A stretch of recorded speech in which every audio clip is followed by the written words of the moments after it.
informations, notamment sur le CPF, puisqu'on a engagé des régulations sur le CPF. Il y a eu trop de débordements, d'arnaques sur ce dispositif, qui était un bon dispositif pour que les salariés puissent aller vers la formation.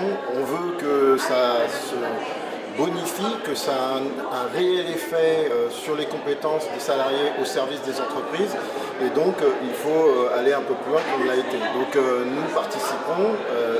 Le reste à charge pour nous sur le CPF n'est pas un tabou à partir du moment où on met en place des cofinancements, des co-constructions qui pourront pallier à ce reste à charge soi-disant du salarié. Et puis j'aimerais ajouter que sur le CPF, nous sommes très attentifs à ce que les indépendants puissent en profiter, et aujourd'hui les mécanismes d'abondement ne sont pas là, ils ne sont pas possibles, et il faut absolument que le gouvernement et le cabinet de la ministre prennent ça en main pour que les indépendants puissent avoir un CPF auquel un abondement est possible.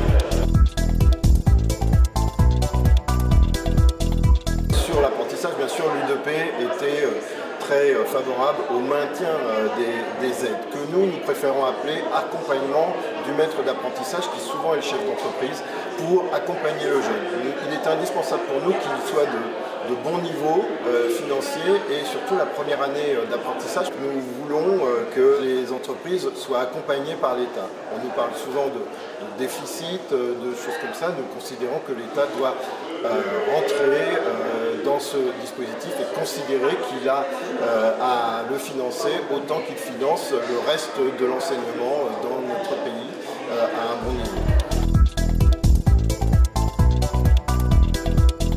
Il faudrait une analyse plus fine pour savoir quelles sont les origines des ruptures de contrat, pour qu'on puisse bien savoir pourquoi, dans quelles entreprises, dans quels diplômes, dans quelles circonstances, et qu'on puisse à ce moment-là avoir une vraie idée de l'origine de ces ruptures de contrat avant d'en tirer des conséquences peut-être fâcheuses.